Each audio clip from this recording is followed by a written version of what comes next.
በጾም ውስጥ ምንድነው ማድረግ ያለብን ካለ የመጀመሪያው ምንድነው ማድረግ ያለበት ካለ ቤቱን ማስተካከል ነው። ሁለተኛው ደግሞ ምን ማድረግ ነው? አገልግሎት መሳተፍ ነው። ሶስተኛው ደግሞ ምንድነው ካላችሁ ቅዳሴ ማስቀደስ። ምንድነው ካላችሁ ቅዱስ ሥጋውን ክቡር ደሙን ሳትቀበሉ እንዳታልፉ።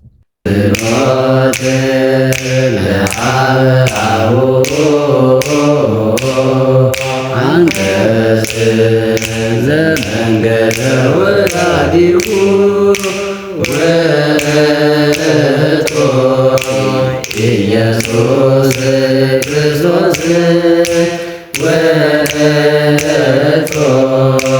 ኢየሱስ ክርስቶስ። በስመ አብ ወወልድ ወመንፈስ ቅዱስ አሃዱ አምላክ አሜን። ስብሐት ለእግዚአብሔር ለዘአብጽሐነ እስከዛቲ ሰዓት። እስከዚች ሰዓት የጠበቀን የረዳን ምሕረትና ይቅርታው ያልተለየን የአባቶቻችን የቅዱሳን አምላክ የእኛም የሁላችን አምላክ እግዚአብሔር ለስም አጠራሩ ክብር ምስጋና ይድረሰው። በውጭ ዓለምና በውስጥ ሀገር የምትገኙ ውድ ኦርቶዶክሳውያን ሁላችሁም እንኳን ለእመቤታችን ለቅድስት ድንግል ማርያም የፍልሰቷ ጾም በሰላም አደረሳችሁ። እግዚአብሔር አምላካችን ቢወድና ቢፈቅድ አሁን ዛሬ የምንነጋገረው ስለ ጾመ ፍልሰታ ነው። እንግዲህ በጾመ ፍልሰታን ምክንያት አድርገን ስንነጋገርም ጾመ ፍልሰታ ሚል መነሻ ይዘን ነው። ጾመ ፍልሰታ ብለን ስንናገር የፍልሰቷ ጾም ማለት ነው። ፍልሰታ የሚለው ዝርዝር ለእግዝእትነ ማርያም የሚል ንባብ ያለው ነው። የእመቤታችን የቅድስት ድንግል ማርያም የፍልሰቷ በዓል ማለት ነው። እንደሚታወቀው በኦርቶዶክሳዊት ቅድስት ቤተክርስቲያናችን 7 የአዋጅ አጽዋማት አሏት።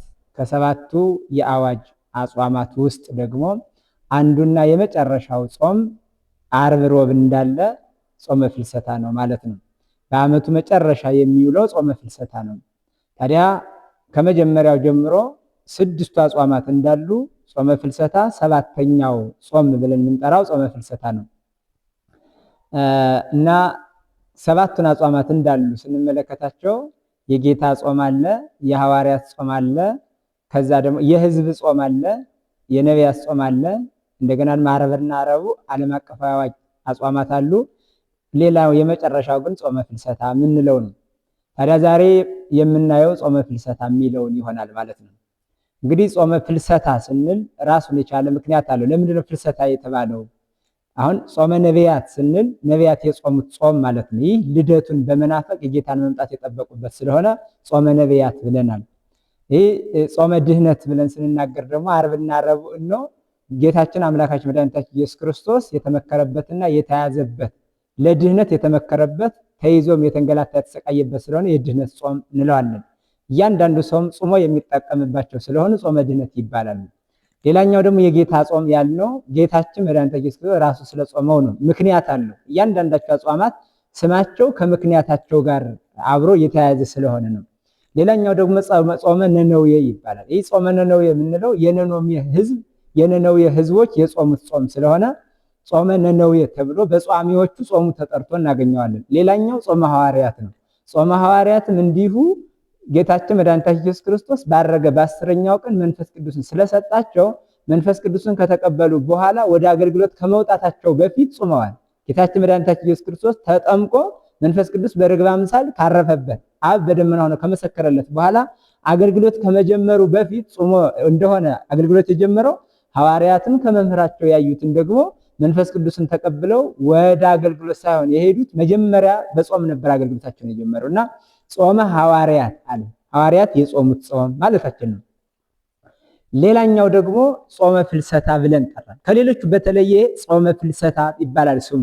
ይህ ማለትን ማለት ነው ብለን ስናይ እመቤታችን ቅድስት ድንግል ማርያም የአምላካችን የመድኃኒታችን የኢየሱስ ክርስቶስ እናቱ እርሷ ከዓለም ሁሉ ሴቶች ተለይታ ቡርክት ቅድስት የሆነችው እርሷ አምላክ ለእናትነት የመረጣትና በአምላክ እናትነትም ከፍጥረታት ሁሉ ከሴቶች ሁሉ ከፍ ያለችው እሷ በዚህ ዓለም 64 ዓመት ከኖረች በኋላ ከ64 ዓመት ቆይታ በኋላ ስጋ ለብሳለችና ምን ሆናለች ማለት ነው? ጥር 21 ቀን ከዚህ ዓለም ምን ሆናለች? አርፋለች።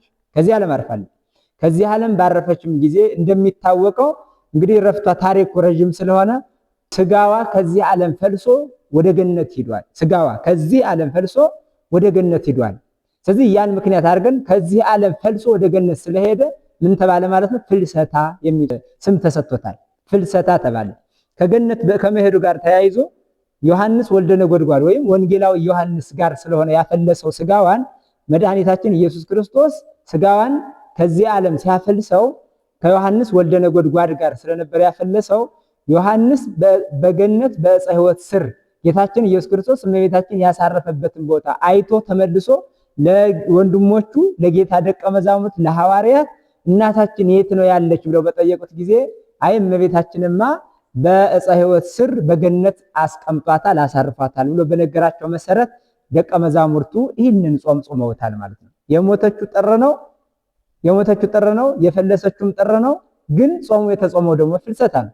ታዲያ ይህንን ምክንያት አድርገው ሐዋርያት ዕለቱን እንዳይጾሙ አብይ ጾም መጣባቸው። አሁንም ደግሞ ከአብይ ጾም በኋላ እንዳይጾሙ በዓለ ሀምሳ ነው። አሁንም በዓለ ሀምሳን ጨርሰው እንዳይጾሙ ጾመ ሐዋርያት ራሱን ይቻላል ጾም። ከዛም በኋላ ምን አደረጉ? ቆይተው ፍልሰታ አንድ ጀምረን ጾማለን አሉ። ሁለት ጾም ጾመው እመቤታችን ቅድስት ድንግል ማርያምን ዮሐንስ እንዳየ አይተዋል። ዮሐንስ እንዳየ ዮሐንስ እንደተመለከተ እነሱ ለመመልከት በቅተዋልና ከዚህ የተነሳ ጾመ ፍልሰታ ይባላል ማለት ነው። ታዲያ ቤተክርስቲያናችን ሐዋርያዊት ናትና የሐዋርያት ሃይማኖቷ የሆነ የሐዋርያት ትምህርት እምነቷ የሆነ የሐዋርያት ሕይወቷ የሆነ የሐዋርያት ቅድስናዋ የሆነ ሐዋርያትን አባት አድርጋ መሪዎች አለቆች አድርጋ የምትመራ ናት። ሐዋርያው ቅዱስ ጳውሎስ ተዘከሩ መኳንንቲክሙ ለመሃሩክሙ ቃለ እግዚአብሔር ይላል። የእግዚአብሔርን ቃል ያስተማሯችሁን ዋኖቻችሁን አስቡ ብሎ ሐዋርያው ቅዱስ ጳውሎስ እንዳስተማረ እንደነገረ ቅድስት ቤተክርስቲያናችን በሐዋርያት ትምህርት፣ በሐዋርያት ትውፊት፣ በሐዋርያት ስርዓትና በሐዋርያት የህይወት ጉዞ የምትጓዝ ስለሆነች ታዲያ ሐዋርያት ጾመው እመቤታችን ማየት እንደቻሉ እመቤታችን እንደተገለጸችላቸው እመቤታችን አምላካቸው እንደሰጣቸው እንዲሁ ኦርቶዶክሳዊት ቅድስት ቤተክርስቲያንም ከሊቅ እስከ ደቂቅ ከትልቅ እስከ ትንሽ ከአዋቂ እስከ ምእመን ማተብ ያሰረ በ40 በ80 የተጠመቀ ሁሉ ጾመ ፍልሰታን ጾሞ እመቤታችን ጋር የሚገናኝበት ወቅት ነው ማለት ነው። ወቅት ነው ይሄ። ታዲያ በየዓመቱ እመቤት ጾም በደስታ ኦርቶዶክሳዊ ቤተክርስቲያን የምትጠብቀው ጾም ነው። በደስታ ሐሴት አድርጋ በናፍቆት የምትጠብቀው ጾም ነው። ጾም ለኦርቶዶክሳዊት ውበቷ ነው። ጾም ለኦርቶዶክሳዊት ቤተክርስቲያን መሰላሏ ነው። ጾም ለኦርቶዶክሳዊት ቅድስት ቤተክርስቲያን አንዱ ከመዳን ጉዞዎቿ ውስጥ ድህነትን ማግኛ መስመር ነው። ጾም ጌታችን መድኃኒታችን ኢየሱስ ክርስቶስ ያዘዘው ሐዋርያትን ያስተማሩት ያደረጉት ኦርቶዶክሳዊት ቅድስት ቤተክርስቲያንም የተቀበለችው ግን መገለጫዋም ነው። ከዓለም የእምነት ተቋማትና ድርጅቶች የምትለይበት አንዱ የኦርቶዶክሳዊት ቅድስት ቤተክርስቲያን መገለጫ ጾም ነው። ከጾሞቿ ውስጥም ደግሞ ስትጾም የአዋቂ ጾሟ አንዱ ጾመ ፍልሰታ ነው ማለት ነው። ይሄን ከ7 ዓመት በላይ ያሉ ህፃናት ጭምር ሳይቀር ይጾማል ነው። ይሄ የአዋጇ ነው። ግን ከ7 ዓመት በታች 5 ዓመት 6 ዓመት የሆኑ ልጆች ሁሉ ሲጾሙ እናገኛለን። ከእመቤታችን ፍቅር የተነሳ ማለት ነው። ከእመቤታችን ፍቅር የተነሳ ሲጾሙ እናገኛለን ህፃናቱ። በተለይ በጾመ ፍልሰታ አብዛኛው ህፃናቱ ቤተክርስቲያን ላይ ሄደው በቅዳሴ ቤተክርስቲያኗን ሲሞሏል ደጅ ሁሉ ሲሞላ ነጭ በነጭ ሲሆን እንዲህ በሰልፍ ስጋውና ደሙ ሲቀበሉ አምልኮ ሲፈጽሙ ይታያል። ታዲያ ይህ ጾመ ፍልሰታ በጣም መንፈሳዊ ኃይል የሚገኝበት ብዙ አባቶች ሱባኤ እየያዙ የሚጠቀሙበት የተጠቀሙበት ለወደፊቱም የምንጠቀምበት ከእግዚአብሔር ኃይል የምናገኝበት ከእመቤታችን በረከት የምናገኝበት እግዚአብሔር ጋር እመቤታችን ጋር የምንዋሃድበትና የምንገናኝበት ልዩ የክርስቲያኖች መንፈሳዊ ጉዞ ነው ማለት ነው እና ጾመ ፍልሰታ ከዚህ አንፃር ጾመ ፍልሰታ ተብሏል ነው። ታዲያ ውድ ኦርቶዶክሳውያን ጾመ ፍልሰታ እንዲህ ከሆነ እኛ ኦርቶዶክሳውያን ጾመ ፍልሰታን አሁን ይገባልና ጾመ ፍልሰታ ጀምረናልና አንድ ሰው ጾመ ፍልሰታ ከመድረሱ አስቀድሞ ቢያንስ አሁን የተወሰኑ ቀናት ነው የቀሩትና ምን ማድረግ አለበት የሚለውን መነጋገር አስፈላጊ ነው። ጾመ ፍልሰታ ሊገባ ነውና ከመግባቱ አስቀድሞና ከገባ በኋላ አንድ አማኝ አንድ ክርስቲያን ምንድነው ማድረግ ያለበት ብለን ስናይ ከመግባቱ አስቀድሞ እንዳው ከብዙ ጥቂቶችን ለማየት ያክል የመጀመሪያው ምንድነው ማድረግ ያለበት ካልን የበደለውን ይቅርታ መጠየቅ ይጠይቃል። የመጀመሪያው ማለት የበደልነውን ሰው ያስቀየምነውን ሰው ያሳዘንነውን ሰው ይቅርታ መጠየቅ ያስፈልጋል። ቀምተንም እንደሆነ ሰድበንም እንደሆነ ተጣልተንም እንደሆነ ነቅፈን አቃለንም እንደሆነ የሰውን ሕሊና የሰውን ልቡና አሳዝነንም እንደሆነ ሄደን ይቅርታ መጠየቅ እጅግ በጣም አስፈላጊ ነው። ይሄ አንዱ ወደ ጾም መግቢያ በር ነው። ወደ ጾም መግቢያ ጾም ከመጀመራችን በፊት የጾም ዋዜማው ይቅርታ ነው። የጾም ዋዜማው ፍቅር ነው። የጾም ዋዜማው መታረቅ ነው። የጾም ዋዜማ መግቢያ በሩ መንገዱ አንዱ ይሄ ነው። ዘሎ መጾም አግባብ አይደለም።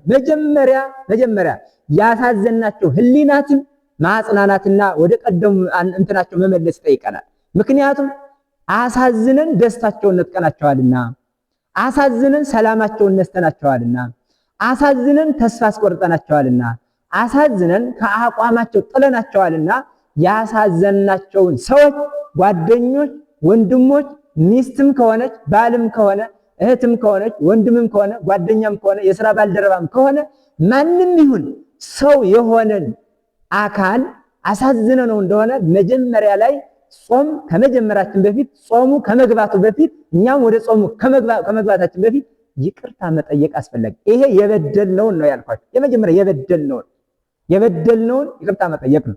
ለዛ ነው ያው አሁን እስኛ ጸሎታችን ላይ ህድግ ለነ አበሳነ እንላለን። ከመንህነኒ ንህድግ ለዛ አበሰለን። እኛ የበደሉንን ይቅር እንድንል አንተም ብለን ይቅር እንድንል ነው። ይቅር እንድንል ሚል ጸሎት እንጸልያለን። ይቅር እንድንል ሚል ጸሎት እንጸልይ። ታዲያ ስለዚህ መጀመሪያ ላይ የበደልነውን ይቅር ማለት ነው። የበደልነው ይቅር ማለት። ሁለተኛው ደግሞ ምንድነው ካልን የበደለንን ይቅር ማለት ነው። አሁን ስማት እንደነገርኳችሁ የበደለንን ይቅር ማለት ነው። የመጀመሪያው የበደልነውን ይቅር ማለት መካስ ነው። ሁለተኛው ደግሞ የበደለንን ይቅር ማለት ነው። ጌታችን በወንጌል እንዳስቀመጠ የማቴዎስ ወንጌል 6 ላይ ስታዩ እንደዛ ነው። የበደላችሁ ወንድማችሁን ኃጢአቱን አለ ይቅር በሉት አለ። ይቅር ብትሉት እናንተን ደግሞ አባታችሁ እንዲሁ ይቅር ይላችኋልና ይለናል። እናንተ ይቅር ስትሉ የበደላችሁን ይቅር ስትሉ አለ በእናንተ ላይ አንዳች ቢኖርበት ወንድማችሁ ቢያጠፋ ቢያጎድል ቢያስቀይም ቢበድላችሁ እሱን ይቅር በሉ አለ። እኔ ደግሞ የእናንተን ኃጢአታችሁን ይቅር እላለሁ አለ። ይቅር ማለት ይቅር ለመባል ነው ማለት ነው። መተው እንዲተውልህ ነው ማለት ነው። ስለዚህ የወንድምን ሸክም ስታቀልለት እግዚአብሔር ደግሞ ያንተን ሸክም ያቀልልሃል ማለት ነው። ታዲያ ስለዚህ አሁን እዚህ ስማያትም እንኳን አንድ ሰው በትክክል ደፍሮ መጸለይ የሚችለው የበደለውን ሰው ይቅር ማለት ከቻለ ነው። የጎዳውን ሰው፣ ሚያማውን ሰው፣ ሚነቅፈውን ሰው፣ ያዋረደውን ሰው አያችኋል፣ የጣለውን ሰው፣ የገፋውን ሰው፣ ያስጨነቀውን ሰው ያን ሰው ይቅር ማለት ከቻለ ስለዚህ አሁን ስማያትን ደፍሮ መጸለይ ይቻላል። ለምን ምን እያለ እኛ የበደሉንን ይቅር እንድንል ቋንቋ እኛ የበደሉንን ይቅር እንድንል ከዛስ ኃጢአታችን ይቅር በለን በደላችንን ይቅር በለን ብለን የምንናገረው የበደሉንን ይቅር በማለት ነው ማለት። ለዛ ነው ጌታችንና መድኃኒታችን ኢየሱስ ክርስቶስ የሚገርማችሁ የበደልን ይቅር ማለትን በንግግር በትምህርት ብቻ አይደለም የገለጸው።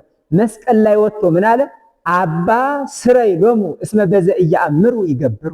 አባት ሆይ የሚያደርጉትን አያውቁምና ይቅር በላቸው ሲል እንሰማለን። የሚያደርጉትን አያውቁምና አለ ይቅር በላቸው አለ። አይታችኋል? ይቅር በላቸው። እንደውም አንድ አባት ምን ብለው ይመልሳሉ ለአንድ ሰው ምን ብለው ይጠይቃቸዋል? ሄድና አባቴ ትሕትና ማለት ምን ማለት ነው ይላቸዋል። የበደለ ሰው አሉ የበደለ ሰው ይቅርታ ሊጠይቅህ ከመምጣቱ በፊት አስቀድመህ ይቅር ብለህ መጠበቅ ነው ብለው መልሰውለታል። በእውነት ይቅር ማለት ትሕትና ነው። አይታችኋል? ትሕትና ማለት ምን ማለት ነው ብሎ ለመለሰለት ምን አለ? የበደለህ ሰው ይቅር ሊልህ ከመምጣቱ አስቀድመህ አለ አንተ ይቅር ብለህ መጠበቅ ነው አለ። በቃ ይቅር ብለህ መጠበቅ ነው። ምንም እንዳልተፈጠረ ምንም እንዳልተደረገ አድርገህ መጠበቅ ነው። ለምን? ባላወቀው ነው ብለህ እስመ በዘ ኢያእምሩ ይገብሩ። በቃ ምን አለ? የሚያደርጉትን አያውቁምና ይቅር በላቸው ብሎ እንግዲህ አምላክ ሲሆን ኃይል ሲኖረው ልጉዳ ቢል መጉዳት የሚችልበት ኃይል ሲኖረው ላጥፋ ቢል ማጥፋት የሚችልበት ኃይል ሲኖረው አያችሁ አይደለ? ይሄንን ሁሉ እየቻለ ክርስቶስ ምን አደረገ? የሚያደርጉትን አያውቁምና ይቅር በላቸው ብሎ ጸለየ። ስለዚህ እኛም ደግሞ የተሰጠነው አንዱ ይሄ ነው። በቃ የሚረግሟችሁ ጸልዩላቸው ተብለን የተነገረው የሚያሳድዷችሁንም ጸልዩላቸው፣ የሚረግሟችሁ መርቋቸው ማለት ቅሉ ቂም እንዳንይዝ ነው፣ በውስጣችን እንዳንይዝባቸው ነው። ስለዚህ እኛ የሌላውን ሸክም ስናቀል ይቅር ብለን ቀለል አድርገን ስናይ አምላካችን እግዚአብሔር ደግሞ እያንዳንዳችንን ይቅር ይለናል ማለት እያንዳንዳችንን ወንድማችንን ይቅር ብንል እሱ ደግሞ እኛን ይቅር ይለናል። ስለዚህ ጽድቃችን ያለው ወንድማችን ይቅር ማለት ላይ ነው ማለት ነው። እግዚአብሔርን ማግኘት ያለው ወንድማችን ይቅር ማለት ላይ ነው ማለት ነው። እያያችሁ እግዚአብሔር ጋር መገናኘትና መንግስቱን መውረስ ያለው ወንድማችን ላይ በምናደርገው የይቅርታ ጉዞ ነውና ይህንን ጨክነን በእምነት ማድረግ ይጠበቃል። በእምነት ማለት ይህን ለማድረግ እምነት ያስፈልጋል። እምነት ያስፈልጋል። የልብ እምነት የበደለን ይቅር ለማለት የልብ እምነት ያስፈልጋል። ይቅር ብለው እኮ እግዚአብሔር ይምረኛል ይራራልኛል ብሎ ማሰብ ይጠይቃል። ምክንያቱም እኛም በሐሳብ በድለናል፣ በንግግር በድለናል፣ በተግባር ደግሞ በስራ በድለናል። ይሄን ሁሉ ይቅር የሚለን እኛ ይቅር ስንል ማለት ነው። የመጀመሪያው ምን ማለት ነው? የበደልነውን ይቅር ማለት የቀማነውን መካስ ነው። ሁለተኛው የበደሉንን ይቅር ማለት ነው። ሶስተኛውና የመጨረሻ ጾም ከመግባት በፊት ማድረግ ያለብን ነገር ምንድነው ቢባል ንስሐ አባት ጋር ተገናኝቶ ኃጢአትን በደልን መናዘዝ በጣም አስፈላጊ ነው። አያችሁ ንስሐ መግባት ማለት ነው። ጌታችን ለዛ ነው ተመየጡ ሀቤ ወአነሂ እትመየጥ ሀቤክሙ አለ። ወደኔ ተመለሱ እኔም ወደ እናንተ መለሳለሁ ያለው ለዛ ነው። መመለስ በቤተክርስቲያናችን ንስሐ መግባት ነው። ንስሐ ማለት መመለስ ነው። ንስሐ ማለት ተጸጸተ ነው። ንስሐ መመለስ መጸጸት ነው። መጸጸት ደግሞ መመለስ ነው። መንፈሳዊ መመለስ ነው። አያችሁ አይደል? ህሊናዊ መመለስ ነው። ህሊናዊ መመለስ ይሄ መስተካከል ነው። ንስሐ ማለት መስተካከል ነው። ታዲያ ምን አለ? ወደኔ በንስሐ ተመለሱ እኔም ወደ እናንተ እመለሳለሁ አለ። ስለዚህ የመጀመሪያው ንስሐ መግባት ወደ ጾም ከመግባታችን በፊት ንስሐ መግባት ነው። ኃጢአታችንን ሁሉ ማራገፍ ነው። ሸክማችን ከኛ ማራገፍ ይገባናል ማለት ነው። ሸክማችን ከኛ አራግፈን ነው ወደ ጾም መግባት። ምክንያቱም ጾም ማለት ጸጋ መቀበያ ናት። ጸጋ የምንቀበለው ደግሞ ሸክማችን ከተራገፈ ነው። ካልሆነ ግን ጾማችን የማስመሰል ይሆናል። በንጽህና ሆነን አንዳች ሸክም ሳይኖርብን ስለሆነ መጾም ያለብን ንስሐ መግባት አስፈላጊ ነው። አያችሁ አስፈላጊ ነው። በጾምም በለቅሶና በዋይታ ወደኔ ተመለሱ ይላል ደግሞ ነብዩ። በጾምም ማለት በለቅሶና በዋይታ ወደኔ ተመለሱ። ይሄ በንስሐ የምንመለሰው ነው። ጌታችንም ሲያስተምር ምን አለ? ለምጹን ካነጻው በኋላ ምንድነው ያለው? ሁር አፍትን ረሰከ ለካህን ሂድ አለ። ለካህን ራስን አስመርምር ነው ያለው። ራስን ለካህን አስመርምር አለ። ለካህን ራስን ማስመርመር እጅግ በጣም ትልቁ ጉዞ ነው። ለካህን ራስን ማስመርመር ይሄ ስለ ኃጢአት ማልቀስ፣ ስለ ጥፋት ማልቀስ፣ ስለ ተላለፍከው ሕግ ማልቀስ፣ ስለ ሻርከው ትእዛዝ ማልቀስ፣ ማዘን፣ መጸጸት፣ ማሰብ፣ መጨነቅ ይሄ አስፈላጊ ስለሆነ ኃጢአታችንን በንስሐ አባታችን ፊት መናዘዝ ሶስተኛው መስመር ነው ማለት ነውና አንደኛው የበደልነውን ይቅርናለን፣ ሁለተኛ የበደሉንን ይቅርናለን፣ ሶስተኛ ንስሐ እንገባለን። ስለዚህ ንስሐ ገብተን ንስሐ አባት ካወራን በኋላ ጾሙን እንቀበላለን ማለት ነው። ይሄ ከጾም በፊት ማንኛውም አማኝ በጾመ ፍልሰታ ሊያደርገው የሚገባ እውነት ነው ማለት ነው። ሁለተኛው ደግሞ ጾሙ ስንቀበል በጾሙ ውስጥ ምንድነው ማድረግ ያለብን ካልን በጣም የሚገርም ነገር አለ። እነዚህን እስኪ አጠር አድርገን አራት ነገሮች ባጭር የመጀመሪያው ምንድነው ማድረግ ያለበት ካለ ቤቱን ማስተካከል ነው። ቤቱን ማስተካከል ማለት ከምንድነው? አንደኛ በጣም የሚገርማችሁ ምኝታ መቀየር ነው። ምኝታ መቀየር ማለት ነው ከቻልን በቃ ማመቻቸት ከቻልን ቤተክርስቲያን እየሄዱ ማደር ነው። ቤተክርስቲያን ሄዶ ማደር በቃ በአጸዷ በዙሪያዋ ማደር፣ ቤተክርስቲያን ቅጽር ውስጥ በአጸዷ ማደር። ካልሆነም እዛ ላይ ቤት አዘጋጅቶ ሲባል ደግሞ ምን ማለት ነው? የተሰሩ ቤቶች ይኖራሉ፣ ታዛዎች በቃ እንዲህ አውደ ምሕረቶች ስለሚኖሩ እዛ ላይ ሄዶ ማደር። ያ ምን ይሆናል ማለት ነው? ከምቹ ፍራሻችን፣ ከምቹ አልጋችን፣ ከምቹ ስጋጃችን፣ ከሞቀ ቤታችን አያችሁ አይደለ? ከሞቀ ብርድ ልብሳችን በሙሉ ይህንን ሁሉ ተውነውና ምን እንላለን? ቤተክርስቲያን ላይ ሄደን ማደር እንችላለን። ከቻልን ያልኳችሁ ከቻልን ቤተክርስቲያን፣ ካልቻልን ደግሞ ቤታችን ላይ ምኝታ መቀየር፣ ከፍራሽ ወረድ፣ ከአልጋ ወረድ፣ ስጋጃን ጠፍ አድርጎ በስሱ ትንሽ እየጎረበጠን ትንሽ ኮን እየመረመረን ከምቾት ለየት ብለን ምን ማለት ነው? መጾም በጣም አስፈላጊ ነው። የመጀመሪያው ይሄ ነው። ከምኝታ አንፃር ይሄ፣ ከምግብም አንፃር፣ ከመጠጥም አንፃር፣ ከወሬ ከጨዋታ ከዋዛ ፈዛዛም አንፃር መቀነስ በጣም አስፈላጊ ነው። የመጀመሪያው ነው ማለት ነው። አያችሁ ከቤታችን ተለይተን ቤተክርስቲያን ስንሄድ፣ ከብርድ ልብስ ተለይተን ቤተክርስቲያን ስንሄድ፣ ካልጋችን ተለይተን ቤተክርስቲያን ስንሄድ፣ እንደገናም ደግሞ በደንብ አስተውት ከሞቀ ቤታችን ተለይተን ቤተክርስቲያን መሄዳችን እኮ ሙተን ሌሎች ተሸክመው ቤተክርስቲያን ወስደው ከመጣላቸው በፊት እኛ ቀድመን መሄድ ማለት እኮ ነው።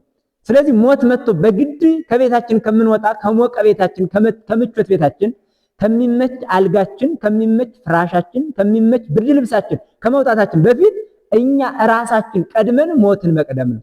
ይሄ እንዴት አይነት በረከት መሰላችሁ ውድ ኦርቶዶክሳውያን፣ አባቶቻችን የተጠቀሙት በዚህ ነው። ይሄ ደግሞ አይስቀቃችሁ። ረሄስ እንዴት ብሎ አትበሉ። እድሜ ልካቸውን ቤታቸውን ጥለው ይሄዳሉ አይደል እንዴ? እድሜ ልካቸውን ከሙቀት የተለዩ አሉ አይደል እንዴ? እድሜ ልካቸውን አንዲት የተቆረጠች ልብስ ብቻ ለብሰው እሷ ስታልቅ አይገዙ፣ ልብስ አይቀይሩ፣ ራቁታቸውን እዛ ላይ ጫካ ላይ እሾህ እየወጋቸው ድንጋይ እየላጣቸው አፈር ላይ እንዲሁ እየተኙ ወድቀው ይኖራሉ አይደል እንዴ? እንደ አንድ 14 ቀን ከቤት መውጣት ከሙቀት መለየት ምንድነው የሚያስጨንቀው? በእውነት መዳን የሚፈልግ በረከት የሚፈልግ ጸጋም የሚፈልግ ቅድስናንም የሚፈልግ መንጻት የሚፈልግ ስርየተ ኃጢአትን የሚሻ ሰው ይሄ በጣም ቀላል ነው። ምክንያቱም መንግስተ ሰማያትን ያህል ሀገር ለማግኘት አይደል የምንለፋው።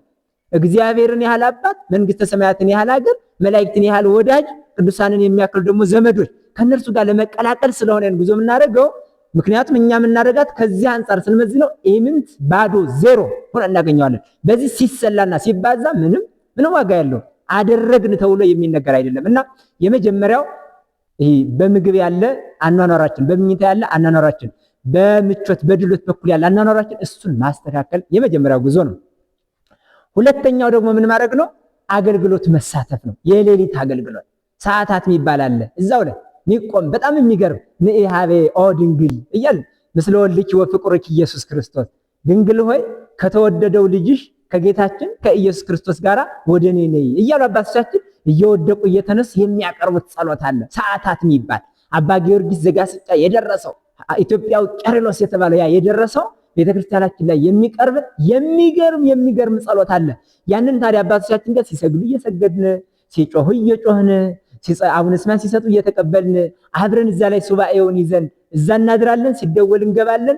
ጠዋት ውዳሴ ማርያም ሲተረጎም እንሰማለን። ቅዳሴ ማርያም ሲተረጎም እንሰማለን። ከዛ እንወጣለን፣ ስራ ቦታችንን እንሄዳለን። በቃ እንዲያልን ብናሳልፈው እንዴት መሰላችሁ? ስለዚህ የሌሊት አገልግሎት ማገልገል፣ እዛ መሳተፍ ሁለተኛው መሰረታዊ ጉዳይ ነው ብዬ በእውነት እነግራቸዋለሁ። ይሄ ታላቅ ኃይል የምታገኙበት ነው ውድ ኦርቶዶክሳውያን። ኧረ እንዴት ብዬ እኔ ቄስ አይደለሁ አልተማርኩት ሰዓታቱን አልተማርኩኝ እኔ ሰዓታት ጉባኤ አልገባ አትበሉ። እንደዛ አትበሉ። ሄዱና ሰዓታት ከሚቆሙት ጋር ቆማችሁ ዝም የሚጮሁትን ስሙ። ግድ የለም እመቤታችን ውዳሴዋ ሰዓታቷ በሚቆምበት በዛ ተገኝተው አብረው ቁመው አቡነ ስማያት የሚቀበሉ ምዕመናንን የሚቀበሉ አማኞችን በሙሉ ትባርካቸዋለችና እዛ ተገኝታችሁ ቁሙ። ቁማችሁ ድከሙ። ጉልበታችሁ ይብረክረክ፣ ወገባችሁ ይብረክረክ። ወገባችሁ እኮ ይሄ ብዙ ወሬ በማውራት በየቢሮ በየገበያው በየመንደሩ በየሰፈሩ በየአካባቢው ዝም ብሎ ስታውለበልብ የነበረች ምላሳችን እስኪ ዝም ብላ ምን ትበል? ያ ቃል እግዚአብሔር ትናገር። የእመቤታችን ምስጋናዋን ትናገር፣ ውዳሴዋን ትናገር፣ ቅዳሴዋን ትስማ፣ ውዳሴ ማርያሟን ታድምጥ። ያን አድምጣም ደግሞ አንዳንድ ነገር የያዝናቸውን እንናገር። ዝም ብለን እንሂድ እንቁምና ሁለተኛው የሌሊት አገልግሎት ሰዓታቱ ላይ መሳተፍ ነው። ሶስተኛው ደግሞ ምንድነው ካላችሁ ቀን ላይ ቅዳሴ ማስቀደስ። ቅዳሴ አስቀድሱ። ቅዳሴ ማለት በጣም የሚገርም ነው። ጸሎት ቅዳሴ ላይ ለመድረስ ነው። ሰዓታት ቅዳሴ ላይ ለመድረስ ነው። ማህሌት ቅዳሴ ላይ ለመድረስ ነው። ጾሙም ቅዳሴ ላይ ለመድረስ ነው። በደንብ አስተውሉ። ቅዳሴ ላይ ለመድረስ ነው። ንስሐ ቅዳሴ ላይ ለመድረስ ነው። ትምህርት ቅዳሴ ላይ ለመድረስ ነው። ንባብ ቅዳሴ ላይ ለመድረስ ነው። ምጽዋት ቅዳሴ ላይ ለመድረስ ነው። ፍቅር፣ ትሕትና ቅዳሴ ላይ ለመድረስ ነው። ትዕግስት በሙሉ ይሄ ቅዳሴ ላይ የሚያደርስ ነው። ቅዳሴ የመጨረሻው ስጋዋ ደሙ ላይ ለማድረስ ነው። የቅዳሴ ዓላማው ደግሞ ወደ ስጋዋ ደሙ ይወስደናል ማለት ነው። ታዲያ በፍልሰታ ላይ ሳናርግ ማልቀረው የመጨረሻ ቀን ላይ ቅዳሴ ማስቀደስ 14ቱን ቀን አስቀድሱ አልላችሁ። ከቻላችሁ 14ቱን ቀን አስቀድሱ። 14ቱም ቀን ለኔ ነው የተሰራው።